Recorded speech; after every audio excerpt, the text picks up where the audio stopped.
আসসালামু আলাইকুম এভরিওয়ান, কেমন আছেন সবাই? আশা করি সবাই ভালো আছেন। আল্লাহর রহমতে আলহামদুলিল্লাহ আমিও ভালো আছি। আজকে আবার চলে আসলাম প্রতিদিনের মতোই নতুন আরও একটি ভিডিও নিয়ে। আশা করছি আপনারা আমার সম্পূর্ণ ভিডিওটি দেখবেন। ভালো লাগলে লাইক কমেন্ট শেয়ার করবেন।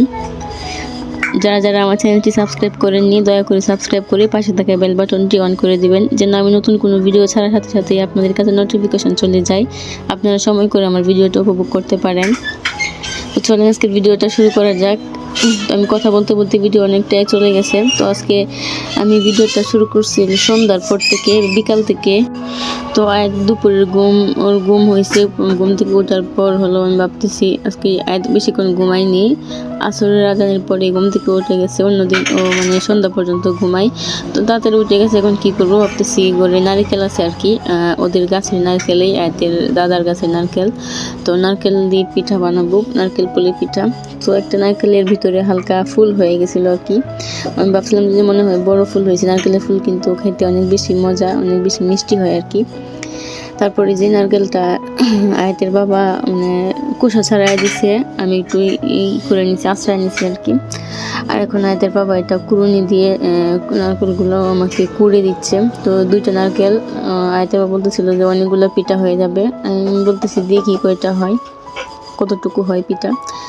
তারপরে যে এখানে আমি নারকেলের ভিতর যে পানিটা ছিল ওই পানিটা কিন্তু আমি ফেলে দিইনি। এই পানিটা দিয়ে আমি হলো পিঠার মানে ডোটা তৈরি করব।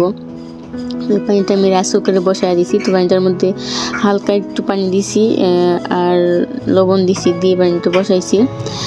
আর এই দিক দিয়ে হলো আয়াতের বাবা নারকেলগুলো সুন্দর করে মানে কুড়াইয়া দিচ্ছে আমাকে। আমি যখন ভয়েস দিচ্ছিলাম আয়াত অনেক বেশি বিরক্ত করতেছিল, তো এটা একটু সবাই ইগনোর করবেন, ও শব্দ করতেছিল। আর এই যে এখানে সবগুলো নারকেল কোরানো শেষ। এখানে দুটি নারকেল কোরানো হয়েছে, এক বাটি হয়েছে। আমি এখানে চালের গুঁড়া, এটা হলো আতপ চালের গুঁড়া আর কি। তো চালের গুঁড়াটা আমি চেলে নিচ্ছি। তো এই যে ভিতরে একটু ছিল, ওগুলা আস্তে আস্তে একটু চাল ছিল। তো আমি এগুলাকে চেলে নিয়ে তারপর যে পানিটা বসায় রাখছিলাম পানিটার মধ্যে বলক চলে আসছে। তারপর আমি চেলে রাখা চালের গুঁড়াটা, এটা আতপ চালের গুঁড়াটা আমি পানির মধ্যে দিয়ে দিব। পানিতে একদম বলক চলে আসছে। তো পানিতে একটু অন্যরকম দেখা যাইতেছে, কারণ এটা নারকেলের পানি, আমি আগেই বলছি আপনাদেরকে, এই জন্য কেমন যেন দেখা যাইতেছে। তারপর আমি পানিটার মধ্যে হলো চালের গুঁড়াগুলা দিয়ে দিচ্ছি। তারপর চালের গুঁড়া দিয়ে আমি একটু নেড়ে চেড়ে দিচ্ছি। আমি মানে বুঝতে পারতেছিলাম না যে ডোটা বেশি হয়ে যাবে না কম হয়ে যাবে।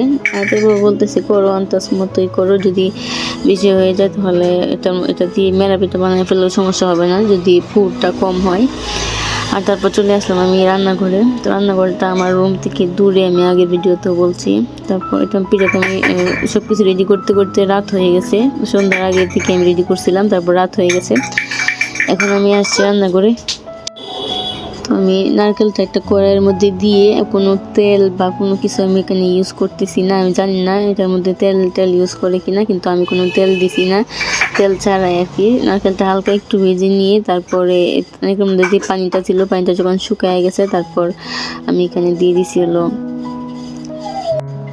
চিনি দিয়ে। আমি এখানে নারকেলের সাথে একদম ভালোভাবে মিক্স করে নিচ্ছি।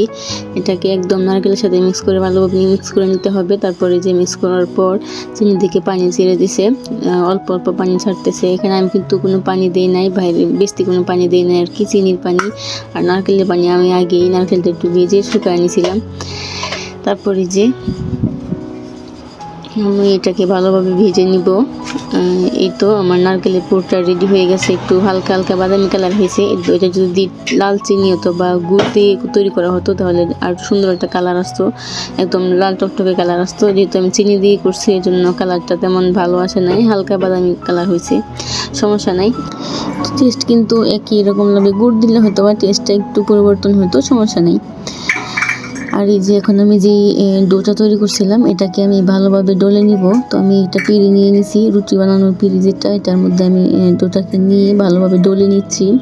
এত ডলারও দরকার নাই, অনেকে হাতের মধ্যে নিয়ে ডোটা হাতের মধ্যে নিয়ে একটু ডলে তারপর বানিয়ে ফেলে। তো আমি একটু এটাকে ভালোভাবে ডলে নিচ্ছি, একটু সুন্দর করতে যাচ্ছি আর কি, যেহেতু আপনাদের সাথে শেয়ার করছি। আর আমি এইভাবেই বানাই, হাতে নিয়ে বানাই না, তাহলে পিঠাটা তেমন ভালো লাগে না। এই তো আমি ডোটাকে ডলে তারপর একটা গোল শেপ করে নিলাম। আমি এখন আরেকটু চালের গুঁড়া নিয়ে আমি একটা বড় করে রুটি বানিয়ে নিব। এই যে আমি একটু সাইডটা একটু ফেটে গেছিলো, তো এটা একটু ঠিক করে নিতে, ঠিক করে তারপর এটাকে আমি রুটি বানিয়ে দিব। তো আজকে ভয়েস দেওয়ার সময় আয়াত অনেক বেশি বিরক্ত করতেছিল, ওই জন্য বারবার কেটে কেটে ভয়েসটা দিচ্ছিলাম। অন্যদিন আয়াতকে ঘুম পাড়ে অথবা ওকে ওর দাদার কাছে রেখে তারপর ভয়েস দিই, তো আজকে ও যাইতেছে না কোনো জায়গায়, কিছু করার নাই, এইভাবে আজকে ভয়েসটা দিতে হচ্ছে। তো এটা একটু আপনারা ইগনোর করবেন। আর বাচ্চা মানুষ ঘরে থাকলে একটু টুকটাক শব্দ করবেই, কিছু করার নেই। আমি তো বলছি যে আমার বাচ্চা আছে একটা, ও একটু ডিস্টার্ব করে বেশি। তারপরে যে আমি রুটিটা একদম বড় করে বানিয়ে নিচ্ছি। তো এত পাতলা করার দরকার নাই, কিন্তু আমি প্রথমবার একটু পাতলা করে ফেলছি, সমস্যা নেই, পাতলা করলেও সমস্যা নেই, কিন্তু এত পাতলা করার দরকার নেই। মানুষ এভাবে হাতেই দিয়ে দেয়, হাতে একটা গোল বানায় তারপর এটার ভিতরেই নারকেলের পুরটা দিয়ে দেয় আর কি। তো আমি রুটিটাকে বানিয়ে নিছি। তারপর এই যে একটা বয়মের ক্যাপ নিয়ে রুটিটাকে গোল গোল করে একটা শেপে নিয়ে আসছি, রুটির মতোই নিয়ে আসছি, কিন্তু একটু ছোটো করে নিছি। তো সবগুলো আমি এভাবে কেটে নিব আর কি। এই যে বয়মের মুখটা দিয়ে কেটে নিলে সুবিধা হয়। তো এটা করা একদম সহজ, এটা একটা ছোটো বাচ্চাও পারবে, সমস্যা নেই, এটা এমন কঠিন কোনো কাজ না। এটা রুটি বানা তারপর কেটে নিলেই হবে। তো এই যে আমি সবগুলোকে কেটে নিব, দেখি একটা রুটি থেকে কয়টা পিঠা বানানো যায়। তো আমি একটা রুটি দিয়ে চেষ্টা করব 6-7টা মতো বানাইতে। আমি যেভাবে তাড়াতাড়ি হয় আমি এইভাবে করতেছি, যেহেতু আয়াত আছে, আয়াত অনেক বেশি বিরক্ত করে এর জন্য।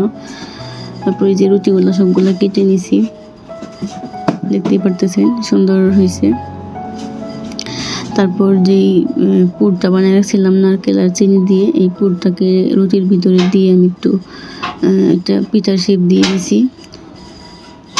দেখতেই পাচ্ছেন অনেক সহজ পিঠা, এটা সবাই পারে, নারকেল পুলি পিঠা।